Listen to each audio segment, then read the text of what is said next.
Hello, कैसे हैं भाई सभी लोग। मुझे उम्मीद है कि आप लोग अच्छे होंगे और सभी का नालंदा ईस एकेडमी में स्वागत है। बच्चों, 2-3 दिन से उत्तराखंडी क्लास आपको नहीं मिल रही थी और उसका रीजन था कि बहुत ज़्यादा व्यस्तता चल रही थी। ठीक है।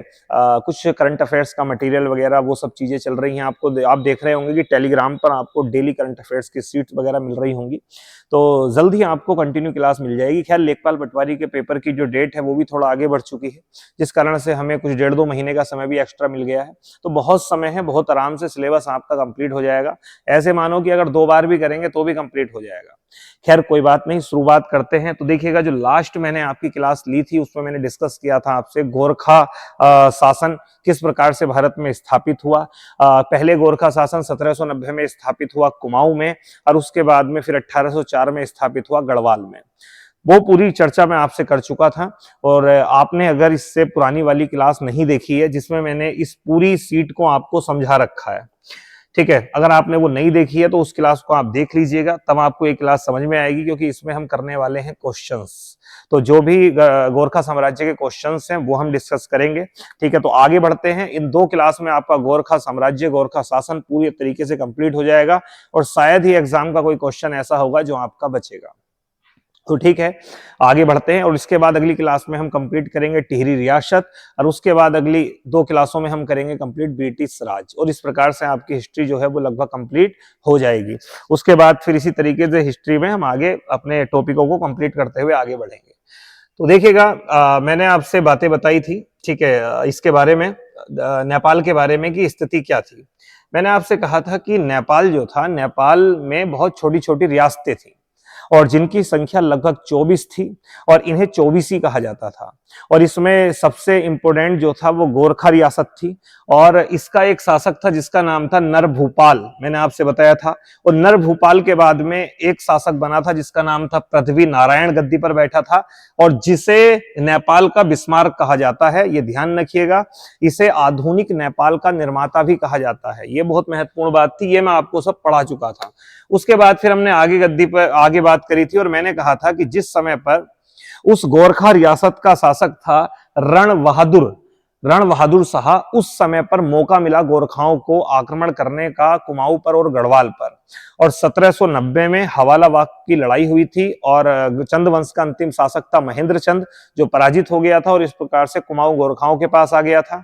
और 1804 में लड़ाई हुई थी खुरबुड़ा की लड़ाई, जिसमें गढ़वाल वंश का शासक प्रद्युमन शाह पराजित हुआ था, और जिसके बाद में गढ़वाल क्षेत्र भी गोरखाओं के अधीन आ गया था। उसके बाद मैंने बात करी थी पूरे गोरखा प्रशासन की। पूरा मैंने एक एक करके आपको समझाया था कि किस प्रकार से कुमाऊं विजय करी थी इन गोरखाओं ने, वो मैंने आपको पूरा समझा दिया था। और 1790 में गोरखाओं के पास कुमाऊं आ गया था। उसके बाद फिर गढ़वाल विजय इन्होंने किस प्रकार से करी थी 1791 में। जब 1790 में इन्होंने कुमाऊं जीत लिया था, तो 1791 में इन्होंने आक्रमण किया था गढ़वाल पर। लेकिन हुआ क्या था, स्थिति बिगड़ रही थी उस समय पर नेपाल की, तो वो आक्रमण टल गया था। टलना क्या था कि एक संधि हो गई थी जिसे लंगूरगढ़ की संधि कहते हैं, और उस लंगूरगढ़ की संधि से ये निश्चित हो गया था कि अब गढ़वाल राज्य जो है वो कर देगा किसको, नेपाल राज्य को। लेकिन आगे चल करके जब अकाल पड़ा गढ़वाल राज्य में, ये बात लगभग 1795 से 1803 तक की है, जब अकाल पड़ा तो इस अकाल की स्थिति में गोरखाओं ने पुनः आक्रमण किया, और 1804 में उनको सफलता मिली, और 1804 में खुरबुड़ा की लड़ाई में प्रद्युमन शाह पराजित हो गए। ये बातें मैंने आपको सब पढ़ा दी थी, इसको अच्छे से ध्यान रखिएगा। और 1792 में लंगूरगढ़ की संधि जो है वो हुई थी, जिसे श्रीनगर की संधि कहा जाता है। इस समय पर गढ़वाल का शासक जो था वो प्रद्युमन शाह था, ठीक है, प्रद्युमन शाह, ये बात ध्यान रखिएगा। ये सब आपने पढ़ भी लिया था। नेक्स्ट, फिर इसके बाद हमने बात करी थी गोरखाओं की शासन व्यवस्था की। तो मैंने आपसे कहा था जो गोरखा साम्राज्य का मेन होता था वो होता था नेपाल में जो राजा था, ठीक है, वो मेन होता था। और जो जो प्रांत ये जीतते थे तो वहां पर इनका बैठता था सूबेदार, जिसे सूबा कहा जाता था। यानी अगर मैं बात करूं कुमाऊं और गढ़वाल में मेन गोरखा पावर किसके पास थी, तो वो थी सूबेदार के पास, जिसे सूबा कहा जाता था। इसके अलावा अनेक सैनिक अधिकारी होते थे, फौजदार होते थे, और कई प्रकार के न्याय करने वाले संस्थाएं हुआ करती थी। उसका प्रमुख विचारी हुआ करता था। वो सब बातें मैं आपको पढ़ा चुका था। एक बार इसको देख लीजिएगा, एक बार इसको पढ़ लीजिएगा। गोरखाओं की न्याय प्रणाली एक सबसे बहुत अनोखी थी, अतार्किक थी, अंधविश्वासों पर आधारित थी। और मैंने आपको सब पिछली क्लास में पढ़ाया था कि किस प्रकार से न्याय होता था, अलग अलग प्रकार की परीक्षाएं होती थी, ठीक है, जिसमें हमने बात करी थी कि गोल दीप, तराजू दीप, कढ़ाई दीप, विष दीप, जल दीप, और वो बहुत अतार्किक तरीके से न्याय किया करते थे, ठीक है। तो उस पर हमने चर्चा करी थी। गोरखाओं के बारे में कुछ हमने और चर्चा करी थी कि गोरखाओं के समय यहां तक कि अगर महिला छत पे जाती थी तो वो भी एक तरीके का दंडनीय अपराध होता था, देशद्रोह के लिए मौत की सजा दी जाती थी। ऐसे कुछ कार्य भी थे जो गोरखाओं के समय हमें देखने के लिए मिलते हैं। गोरखा राज की बात करें तो गोरखाओं ने अपनी कर व्यवस्था को, जो पहले से चल रहा था 36वीं और 32वीं प्रकार की कर व्यवस्था, उसको गोरखाओं ने समाप्त कर दिया था। जो आपको चंदों के समय दिखाई देती है, उस व्यवस्था को बेसिकली इन्होंने समाप्त कर दिया था और इन्होंने अपनी नई कर प्रणाली लगाई थी, और जिसके चलते विभिन्न प्रकार के कर थे। और वो मैंने आपसे डिस्कस किए थे कि भाई कौन कौन से कर थे। मैंने आपको पुगाड़ी बताया था, ये एक भूमि कर होता था। बेसिकली इसी कर से जो है वो सिपाहियों को वेतन दिया जाता था, तो महत्वपूर्ण कर था पुगाड़ी। एक सलामी होता था, ये नजराना प्रकार का होता था। एक तिमारी होता था, तिमारी होता था जो कि फौजदार और सूबेदार को दिया जाता था, ठीक है। पगड़ी होता था, पगड़ी आज भी होती है जब कोई भूमि का संपत्ति का हस्तांतरण होता है, खास करके जब आज हम किराए वगैरह पे लेते हैं तो उसकी एक हमें पगड़ी देनी पड़ती है, तो एक पगड़ी भी जो है वो एक टैक्स लिया जाता था। मांगा एक ये लिया जाता था जब कोई आपातकालीन स्थिति आ जाती थी, पढ़ा चुका था मैं आपको डिटेल में। उसके बाद एक सवांगी दस्तूर था, ये प्रत्येक 20 भूमि पर लिया जाता था, यानी जो 20 नाली भूमि होती थी उस पर 1 रुपया लिया जाता था।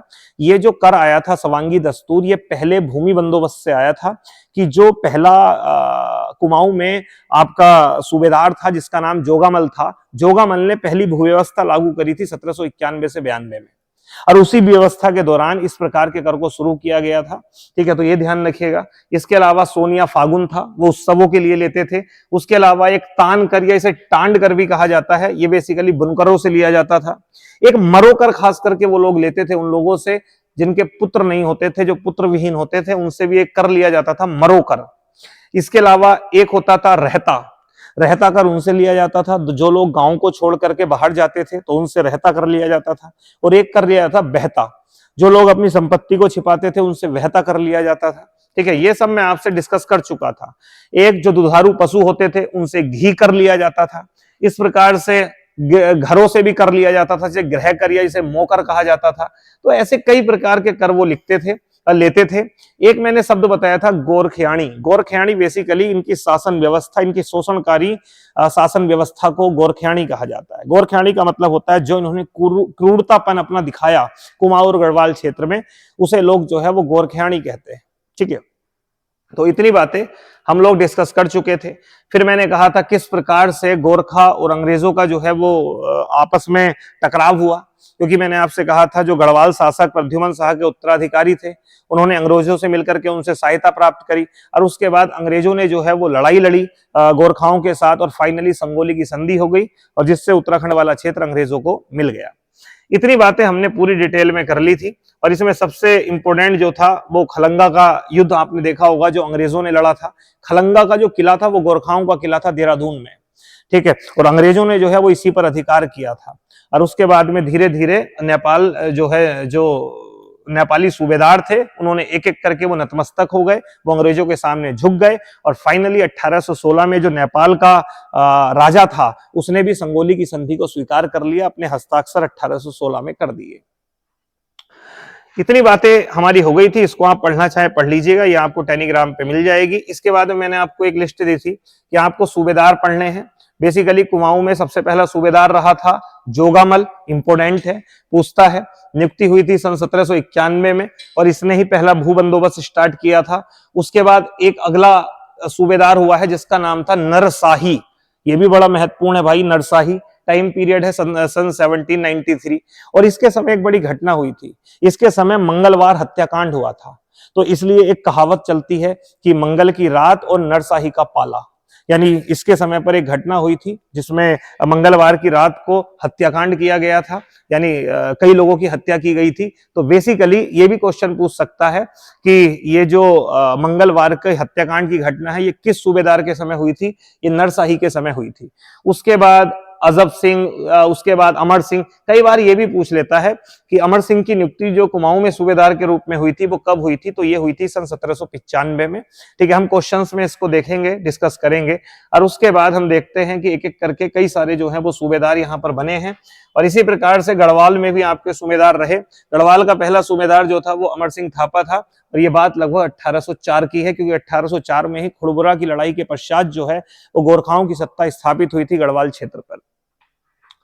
तो आज हम बात करने वाले हैं इस क्लास में क्वेश्चंस पर। ठीक है, एक एक करके बात करेंगे।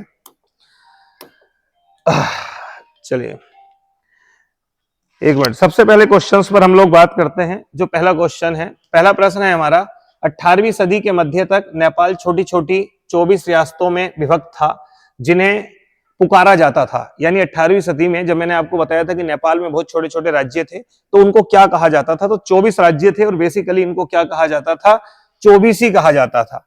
तो ये ध्यान रखिएगा, छोटी छोटी रियासतें थी, और इन रियासतों का जो एकीकरण करने का काम किया, इन सबको जोड़ने का काम किया था, वो पृथ्वी नारायण शाह ने किया था। और यही कारण है कि उसे नेपाल का बिस्मार्क कहते हैं, और यही कारण है कि उसे जो है वो आधुनिक नेपाल का निर्माता कहते हैं। तो इसका मेन रीजन ये था, वो एकीकरण करने का काम जो है वो नेपाल का किया था। तो 24 ही जो है वो उसको कहा जाता था, ये बात ध्यान रखिएगा। नेक्स्ट अगला क्वेश्चन है, गोरखाओं ने कुमाऊं पर कब अधिकार किया, ये मैंने आपको बता दिया था। बेसिकली ये घटना हुई थी सन 1790 में। 1790 में चंद्रवंश का शासक कौन था, महेंद्र चंद। तो महेंद्र चंद शासक था, और महेंद्र चंद को सपोर्ट करने वाला व्यक्ति जो था उसका नाम था लाल सिंह। लाल सिंह जो है वो मोहन चंद का भाई था। आपने एक शासक का नाम सुना होगा, मोहन चंद। मोहन चंद का भाई था लाल सिंह। जब हर्षदेव जोशी ने मोहन चंद को हटा दिया था, तो लाल सिंह सक्रिय हो गया था, और वो महेंद्र चंद को गद्दी पर बैठाना चाहता था, और फाइनली महेंद्र चंद गद्दी पर बैठ भी गया था। और ऐसे में हर्षदेव जोशी के द्वारा गोरखाओं को निमंत्रण दिया गया, और ऐसे में गोरखाओं ने जो है फिर लाल सिंह को भी पराजित किया और महेंद्र चंद को भी पराजित किया। और महेंद्र चंद को जिस लड़ाई में पराजित किया था उसे क्या कहा जाता है, हवालाबाग का युद्ध कहा जाता है। ठीक है, उसे हवालाबाग का युद्ध कहा जाता है। हवालाबाग की लड़ाई में जो है महेंद्र चंद को पराजित कर दिया गया था सन 1790 में। इस बात को ध्यान रखिएगा। ठीक है, नेक्स्ट अगला क्वेश्चन क्या है, अगला है, काली कुमाऊं में कोटालगढ़ के निकट के किस युद्ध में अमर सिंह थापा ने लाल सिंह की सेना को पराजित किया था। यह भी ध्यान रखिएगा, बेसिकली गैतोड़ा का युद्ध था। इसे गैतोड़ा का युद्ध भी कहते हैं, क्योंकि ये गैतोड़ा ग्राम में हुआ था, इसे गैतोड़ा का युद्ध कहते हैं। ये वही युद्ध है जिसमें गोरखाओं ने चंद सत्ता स्थापित करी है। तो एक युद्ध में उन्होंने महेंद्र चंद को हराया है, लेकिन एक युद्ध में उन्होंने लाल सिंह को हराया था। लाल सिंह को जिस युद्ध में हराया था वो था गैतोड़ा का युद्ध, और जो महेंद्र चंद को हराया था वो था आपका हवालाबाग का युद्ध। तो ये ध्यान रखिएगा। ठीक है, नेक्स्ट आगे बात करते हैं हम लोग। गोरखाओं ने कुमाऊं पर निरंतर शासन किया, कब से कब तक किया था, तो सन 1790 में स्टार्ट हो गया था महेंद्र चंद को पराजित करने के पश्चात, और ये कब तक चला है, सन 1815 तक। और 1815 तक ये शासन चला। ठीक है, और फाइनली संधि हो गई थी, जिसके चलते गोरखाओं के हाथ से कुमाऊं भी निकल गया था और गढ़वाल भी निकल गया था। ठीक है, देखिए ये ध्यान रखिएगा कि गोरखाओं ने कुमाऊं पर लगभग 25 वर्ष अपना आधिपत्य बना करके रखा, और मैं गढ़वाल की बात करूं तो लगभग अप्रोक्सीमेट 11 से 12 साल, क्योंकि 1804 में उनके हाथ में सत्ता आ गई है, और फाइनली 1815 में उनके हाथ से निकल गई है। तो लगभग ऐसे मानिए 11 साल तक सत्ता उनकी गढ़वाल में रही, और लगभग 25 साल तक सत्ता उनकी कहां पर रही, कुमाऊं में।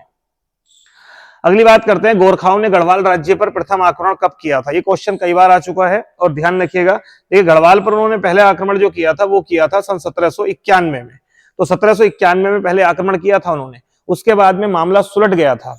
इस समय पर जो शासक था गढ़वाल का वो प्रद्युमन शाह था, लेकिन इस समय लंगूरगढ़ की संधि हो गई थी, और इस लंगूरगढ़ की संधि से प्रद्युमन शाह ने ये डिसीजन ले लिया था कि ठीक है, हम जो है वो लगातार गोरखाओं को टैक्स देना शुरू कर देंगे। और ऐसे में गोरखाओं भी पीछे हट गए थे, उन्होंने पूर्ण रूप से अपना अधिकार नहीं किया था। उसके कुछ उनके रीजन थे, चाइना से उनका एक बेसिकली आक्रमण की आशंका थी, और भी बहुत स्थिति बिगड़ रही थी, जिसके चलते उन्होंने नहीं किया।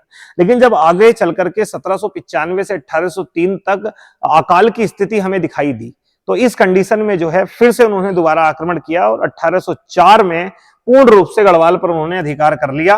लेकिन पहला आक्रमण जो किया था वो 1791 में किया था, इस बात को ध्यान रखिएगा। इसके बाद अगला है सन 1795 ईस्वी में कुमाऊं का नेहा प्रशासक नियुक्त कर अल्मोड़ा भेजा गया था। तो देखिए ये बात चल रही है 1795 की। अगर आपसे पूछे पहला कौन था सूबेदार, तब आंसर होगा जोगामल, जो मैंने आपको बताया जिसने पहला भूबंदोबस्त स्टार्ट किया था। लेकिन 1795 में अगर पूछे तब इसका आंसर होगा अमर सिंह थापा।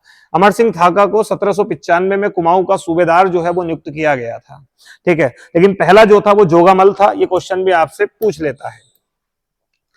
गढ़वाल राज्य की स्थिति किस वर्ष आए विनाशकारी भूकंप के कारण अत्यंत नाजुक थी? तो ये घटना जो है वो 1803 की है। ठीक है, तो गढ़वाल में 1803 में भूकंप आया था, स्थिति बड़ी नाजुक हुई थी और इसी का फायदा गोरखाओं ने उठाया। 1803 में उन्होंने आक्रमण किया और फाइनली 1804 में खुरबुड़ा की लड़ाई में उनको सफलता मिल गई और प्रद्युमन शाह जो है वो पराजित हो गए और फाइनली गोरखाओं के हाथ में गढ़वाल आ गया। ठीक है, तो ये घटना जो है वो 1803 की है, इस बात को ध्यान रखिएगा। अगला क्वेश्चन है, गोरखा सेनाएं प्रद्युमन शाह का पीछा करती हुई देहरादून तक आ पहुंची और अक्टूबर 1803 में देहरादून पर गोरखाओं का अधिकार हो गया।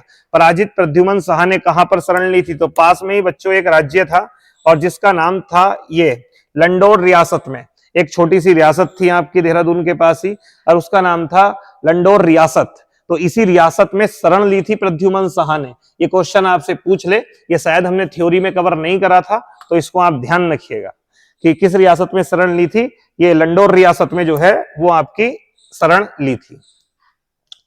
अगला क्वेश्चन है ये लंडौर रियासत पर इस समय कौन, यानी यहां पर शासन किसका था? तो यहां पर एक गुज्जर राजा था और जिसका नाम था रामदयाल।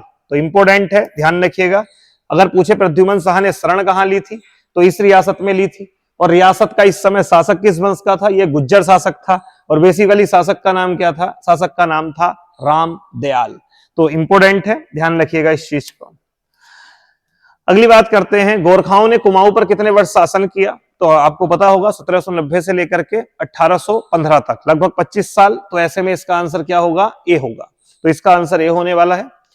नेक्स्ट है, गोरखाओं ने गढ़वाल पर कितने वर्ष तक शासन किया? देखिए वैसे तो आंसर हम 11 वर्ष लगा दें, 10.5 वर्ष लगा दें, लेकिन हम उसके नजदीक वाला टाइम देखेंगे।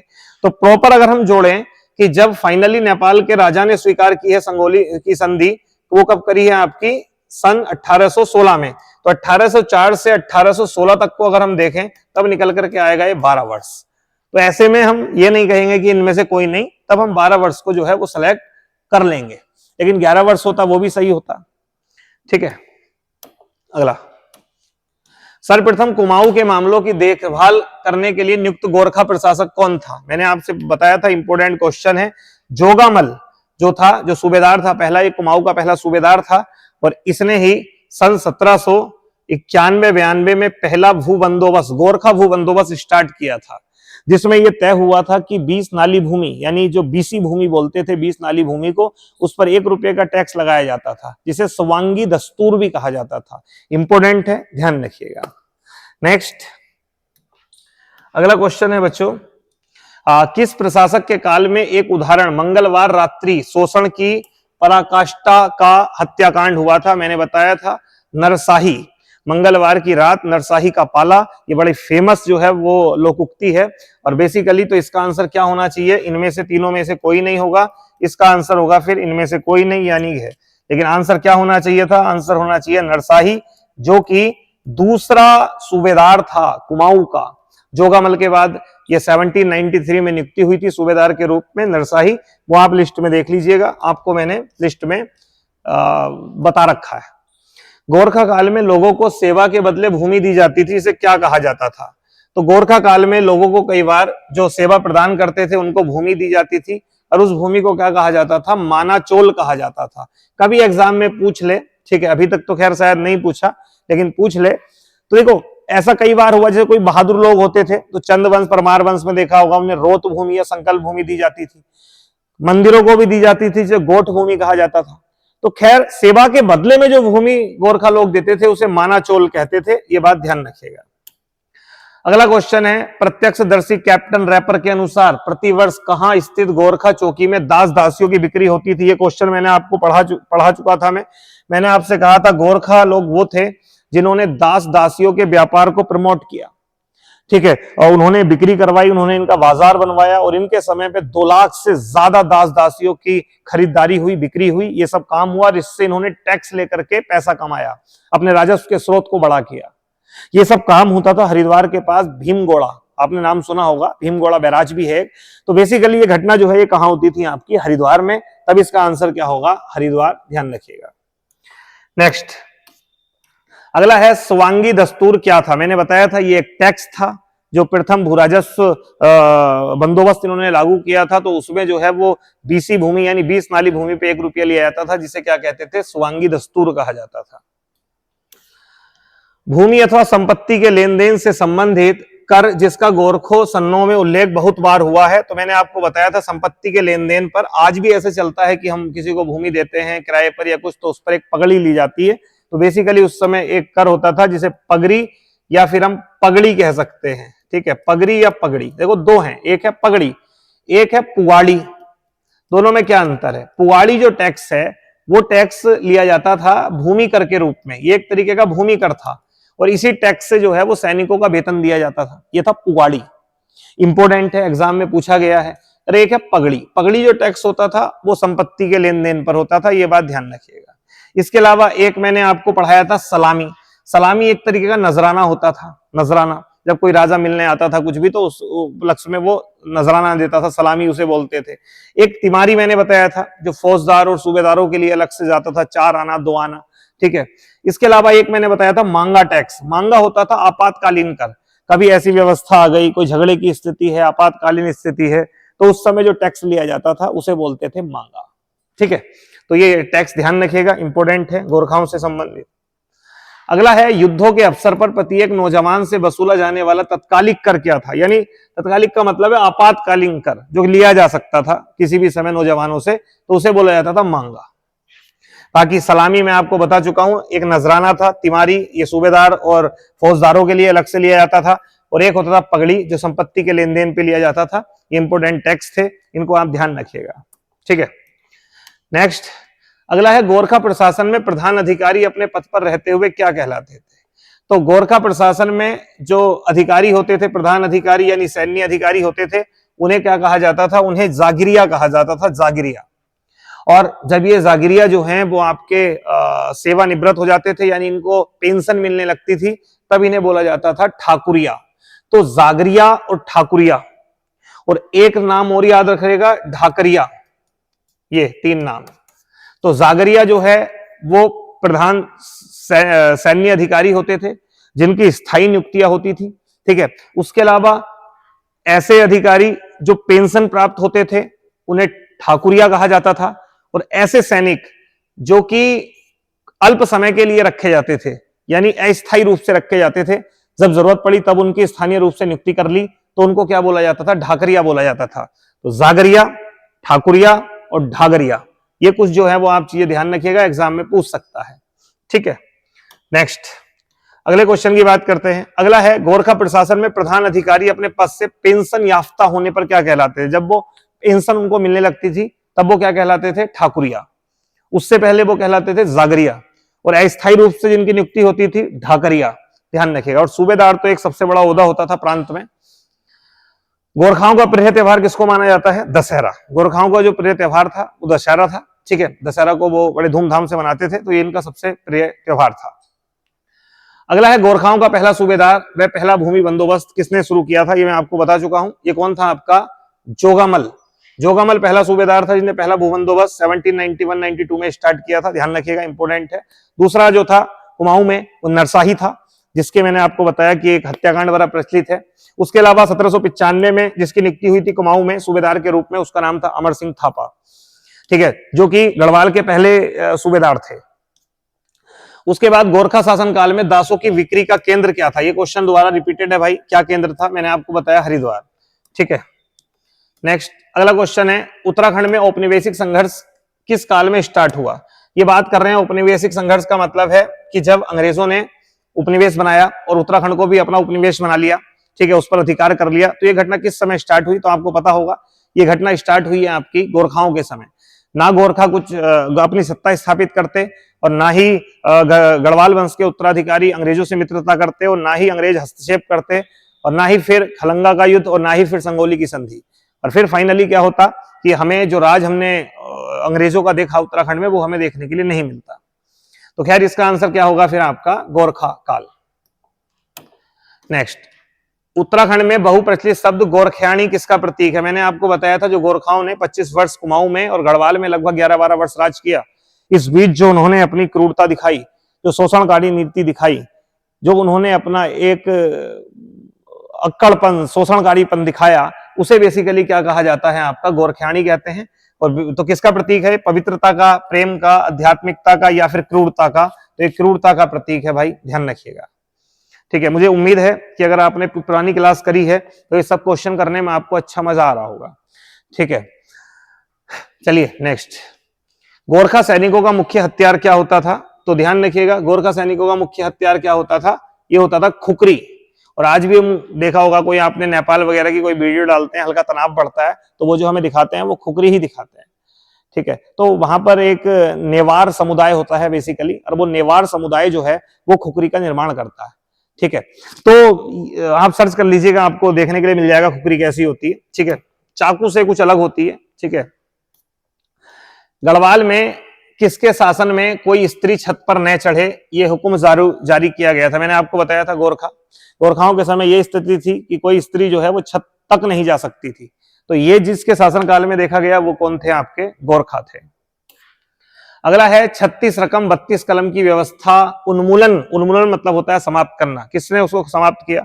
ये व्यवस्था बेसिकली चंदों की थी, ये पहले से ही उत्तराखंड में विद्यमान थी। इस व्यवस्था को खत्म करा किसने? आपका गोरखाओं ने। तो अगर ये पूछा जाए इसका उन्मूलन किसने कर दिया, तो ये किसने किया है? गोरखा शासकों ने किया है, इस बात को ध्यान रखिएगा। अगला है खलंगा किला किस जनपद में स्थित था? खलंगा का किला मेन गोरखाओं का किला था, जो देहरादून में अवस्थित था। खलंगा का किला ये गोरखाओं का किला था और अंग्रेजों ने इसी को घेरा था। यहीं पर उन्होंने रसद और खाने पीने का सामान बंद कर दिया था और मजदूरन गोरखाओं ने अपने जो है वो घुटने टेक दिए थे। और यहीं पर एक अंग्रेज अधिकारी मारा गया था, उसका नाम आपको बताना है वो कौन था। खैर इसका आंसर क्या होगा? आपका देहरादून।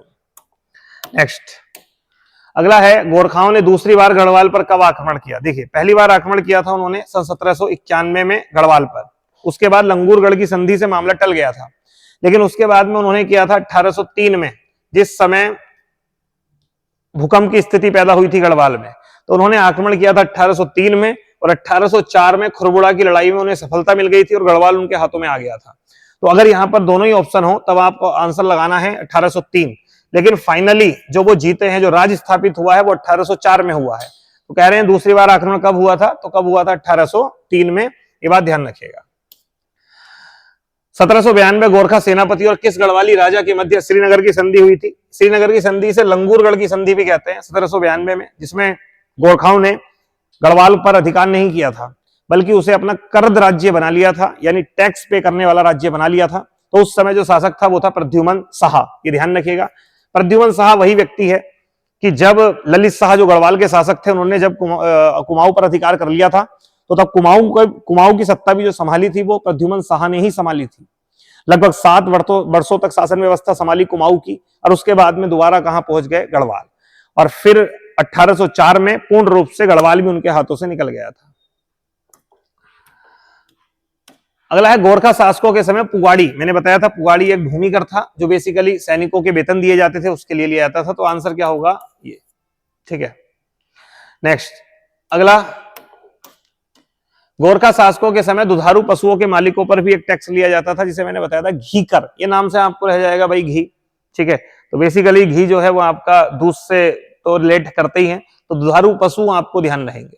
तो दुधारू पशु जो लोग रखते थे उनसे एक टैक्स लिया जाता था, जिस टैक्स को क्या कहते थे? घी कर कहते थे, घी कर। गोरखाओं के समय पुत्रहीन व्यक्तियों से भी एक कर लिया जाता था, उस कर को क्या कहते थे? तो भैया सलामी तो था नहीं, वो कर था मरो कर। जिन पे पुत्र विहीन होते थे उनसे मरो कर लिया जाता था, ध्यान रखिएगा, इंपोर्टेंट है। ठीक है, तो इसका आंसर होगा ख, यानी बी, मरो। महेंद्रचंद व गोरखाओं के मध्य किस स्थान पर युद्ध हुआ था? महेंद्रचंद व गोरखाओं के मध्य, तो इसका मैंने बताया था, ये है ए। इसे कहते हैं हवालाबाग का युद्ध और ये कब हुआ था? सन 1790 में। और इसी के बाद ही गोरखाओं की सत्ता स्थापित हो गई थी कहां पर? आपकी कुमाऊं में। नेक्स्ट, अगला क्वेश्चन है नेपाल का बिस्मार्क और आधुनिक नेपाल का निर्माता किसे कहा जाता है? पढ़ा चुका हूं मैं आपको, नरभूपाल के बाद जो प्रमुख शासक राजा बना था नेपाल का, उसका नाम था पृथ्वी नारायण शाह। पृथ्वी नारायण शाह को जो है वो नेपाल का बिस्मार्क भी कहते हैं और इसे आधुनिक नेपाल का निर्माता भी कहा जाता है, क्योंकि इसने रियासतों का एकीकरण किया था। जो 24 अलग अलग रियासतें थी उनको एकीकरण करने की कोशिश करी थी। जैसे हम अगर हम गढ़वाल की बात करें तो गढ़वाल में यह काम अजय पाल ने किया था, इसलिए जो गढ़वाल का हम नेपोलियन बोल देते हैं या गढ़वाल का हम बिस्मार्क बोलते हैं, वो अजय पाल को बोलते हैं। तो ये ध्यान रखिएगा। तो इसका आंसर क्या होगा? इसका आंसर होगा पृथ्वी नारायण शाह। नेक्स्ट अगले क्वेश्चन चर्चा करते हैं। अगला है, नेपाल में सर्वप्रथम स्वर्ण मुद्रा किसने चलाई थी? तो नेपाल में स्वर्ण मुद्रा चलाने का काम किया था रण बहादुर शाह ने। ये वही राजा है रण बहादुर शाह जिसके समय पर उत्तराखंड से टकराव स्टार्ट हुआ और बेसिकली उन्होंने जो है वो कुमाऊं पर आक्रमण किया। तो वो घटना इसी के समय हुई थी और हर्षदेव जोशी ने इनवाइट जिसको किया था उस समय नेपाल का राजा रण बहादुर शाह ही था। ये बात ऊपर लिखी हुई भी है, आप एक बार पढ़ लेना या जो पुरानी क्लास है उसको देख लेना। अगला है, गोरखा शासन में मुख्य न्यायाधीश को क्या कहा जाता था? तो देखिएगा, सामान्य तौर पे गोरखा प्रशासन में न्याय का काम जो करते थे वो सैन्य अधिकारी करते थे, लेकिन उसके अलावा जब वो सेना में बिजी रहते थे, सैन्य कार्यों में बिजी रहते थे, तो वहां पर फिर अलग से न्याय करने के लिए एक न्यायाधीशों की सभा होती थी जिसमें अलग अलग न्यायाधीश होते थे। लेकिन जो प्रमुख न्यायाधीश होता था उसे विचारी कहा जाता था। ये इंपोर्टेंट है, कई बार एग्जाम में आपसे पूछ सकता है। सभा अन्य न्यायाधीशों की होती थी और जो मुख्य न्यायाधीश होता था उसे कहा जाता था विचारी। इंपोर्टेंट है, स्टार लगा देना। और ये विचारी जो था वो स्वेच्छाचारी था, ये जो चाहे वैसा कर लेता था और यही तो कारण है कि इनकी जो न्याय व्यवस्था थी वो अतार्किक थी, अंधविश्वासों पर आधारित थी। ठीक है, कोई विवेकपूर्ण नहीं थी, कुछ नहीं था ऐसा। नेक्स्ट अगला क्वेश्चन है, गोरखा शासन में अन्य न्यायाधीशों को क्या कहा जाता था? अगर अन्य न्यायाधीशों की बात चल रही है तब आप विचारी नहीं लगाएंगे, तब आप आंसर क्या लगाएंगे? सभा। अगर मुख्य न्यायाधीश होता तब आप आंसर क्या लगाते? विचारी। नेक्स्ट अगला है, प्रमुख हथियार खुखरी का निर्माण कौन सी जाति के लोग किया करते थे? अभी मैंने आपको बताया था, नेवार जाति के लोग थे जो क्या किया करते थे? खुखरी का निर्माण किया करते थे। गोरखा कार्यरत सैनिकों को क्या कहा जाता था? गोरखाओं के कार्यरत सैनिकों को क्या कहा जाता था? जागरिया कहा जाता था। जो अस्थायी होते थे उन्हें ढाकरिया कहा जाता था और जो पेंशन प्राप्त अधिकारी हुआ करते थे उन्हें ठाकुरिया कहा जाता था। नेक्स्ट, अल्पकालीन सेवानिवृत्त गोरखा, यानी कुछ समय के बाद ही उनको हटा दिया जाता था, यानी अस्थायी सैनिक जो होते थे उनको क्या कहते थे? उनको ढाकरिया कहते थे। ये बात ध्यान रखिएगा। गोरखा सैनिकों को वेतन किस कर से दिया जाता था? मैंने आपको बताया था, एक बड़ा फेमस कर था जिसे हम कहते थे पुगाड़ी। इसके अलावा एक टैक्स उन्होंने लगाया था ब्राह्मणों पर। ठीक है, ब्राह्मणों पर उनको एक टैक्स लगाया था जिसे कुसाही नामक कर कहते थे। कुसाही ये ब्राह्मणों पे लगाया गया था। पुगाड़ी एक भूमि कर था और इसी से सैनिकों का वेतन दिया जाता था। ये बात ध्यान रखिएगा। नेक्स्ट, बुनकरों से लिया जाने वाला कर, इसे तान कर कहते थे या इसे टांड कर भी कहते थे? ये जो बुनकर होते थे, और ये पढ़ाते हुए भी मैंने आपको बताया था, आपको तार से ध्यान रखना है, धागे से ध्यान रखना है। तो जो बुनकर होते थे, बुनकरों का काम करते थे, उनसे जो एक कर लिया जाता था वो टांड कर लिया जाता था, जिसे तान कर भी कहा जाता था। तो ये क्वेश्चन भी मैं आपको पढ़ा चुका हूं। देखिए, मैंने उस क्लास में जितना आपका कवर कराया था 40 से 45 मिनट की क्लास में, आप देख रहे होंगे कि 90% क्वेश्चंस आपको वहां से मिल जा रहे हैं। तो हमें इंपोर्टेंट क्या पढ़ना है वो ज्यादा महत्वपूर्ण है भाई, और क्या छोड़ना है ये बहुत महत्वपूर्ण है। ऐसा नहीं कि इतना इतना गोरखाओं के बारे में पढ़ रहे हैं और एग्जाम में क्वेश्चन हो नहीं रहे। एग्जाम में क्वेश्चन होने चाहिए। ठीक है, नेक्स्ट है, मुझे लगता है बच्चों क्वेश्चंस आपके खत्म हो गए हैं। ये जो मुझे लगा, जो मैंने बैक ईयर में जो क्वेश्चन थे और जो अभी तक उत्तराखंड में क्वेश्चन पूछे गए थे, वहां से मैंने निकाल करके आपको क्वेश्चन कराने की कोशिश करी है। और मुझे लगता है कि आपको क्वेश्चंस पढ़ने के बाद में कुछ कॉन्फिडेंस भी आया होगा, कुछ चीजें बेहतर भी हुई होंगी। ठीक है, और बाकी आपको समझ में आई क्लास या नहीं, एक बार जरूर बताइएगा। ठीक है, और इसके अलावा हम अगली क्लास में मिलेंगे टिहरी रियासत के साथ। ठीक है, जल्द ही उस क्लास को हम कंटिन्यू करेंगे। और मैंने आपसे कहा कि थोड़ी सी व्यस्तता चल रही है, तो कभी अगर ऐसा हो कि क्लास अगर एक आध दिन लेट होती है तो आप धैर्य रखिएगा और आपका लेखपाल पटवारी से पहले बहुत अच्छे से सिलेबस आपका करा दिया जाएगा। ठीक है, आज उतना ही रखते हैं। Okay, bye bye.